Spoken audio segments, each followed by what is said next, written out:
At Risk is a really fascinating read. This is a foster care memoir from Casey Watson, originally released in 2017. It is a short memoir, but it's longer than most of the short memoirs from Casey Watson, almost by double. It's about an hour's read, and honestly, it's a decent amount of time. Because it deals with something I'm personally fascinated by, I would have rather it was longer, but also it couldn't really have been. And I'll discuss with a spoiler warning why that's the case. I also can't say why I'm fascinated by this without spoiling it, so again, I will save that for a spoiler warning. But for now, this is about an 11-year-old little boy called Adam. Now, I do want to point something out. As we know with foster care memoirs, the stories are altered to hide the identities of the children and the parents. And clearly somebody's messed up somewhere because this is a story about a mother going into hospital for an appendectomy. However, the description on Amazon says that Casey is looking after Adam because his mother is in a car accident with a broken pelvis. So clearly somebody has messed up somewhere. I don't know if one of those is the actual truth. I mean, I hope not. I hope they decided that they would pretend it's a broken pelvis to hide the truth and then decided on an appendectomy instead, which is fair enough if that's the case. But it's just worth bearing in mind. If you read the description on IMDb, it's not actually what it's about. It is actually about the mother going into hospital for an appendectomy, and Adam is meant to be staying with Casey for a short time. It's supposed to be a very straightforward placement, but there's something amiss.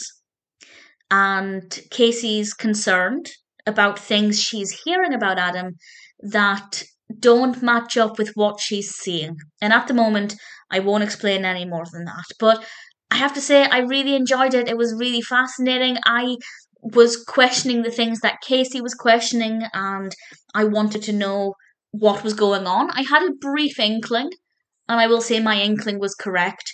But I think that's largely because it's something I'm interested in, so my mind automatically goes to that, which I'll discuss in a moment. It's generally well written, some awkward, clunky grammar here and there, but not enough to make it unreadable or anything.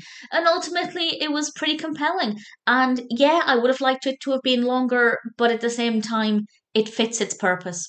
I think the length was perfect for the story that needed to be told. So definitely one I recommend.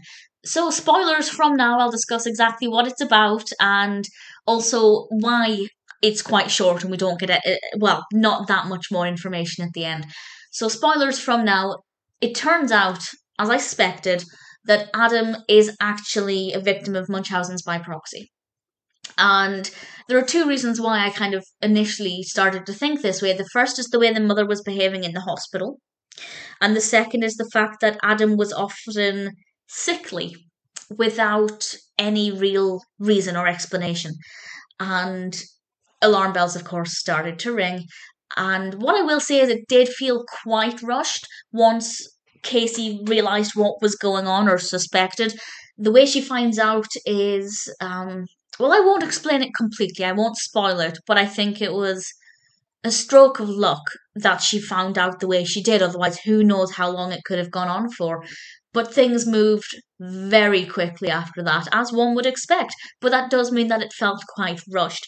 And the reason it also ends quite abruptly is because Casey is a specialist carer. And all things considered, Adam is a straightforward case. As a child, he's lovely, polite, well behaved, intelligent, doesn't have any behavioural issues.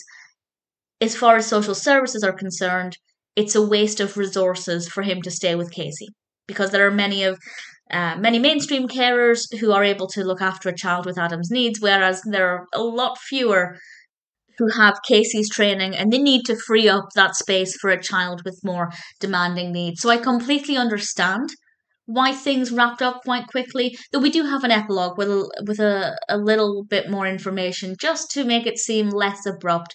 So that's something that I appreciated. Really thoroughly enjoyed it. I'm really fascinated by Munchausen's by proxy. I don't want to say I love reading about it. That sounds awful, but I'm very fascinated by it. I think it's such an interesting thing, and I think being aware of the warning signs is so important, particularly when it comes to the health of children. So I think this is really eye-opening and could, even if one person reads this and recognizes some of the warning signs in somebody they know. I think that would be doing a pretty great thing. As I said, generally well written apart from some awkward grammar here and there. It's actually pretty decent, and I think one I'd be happy to read again and definitely happy to recommend.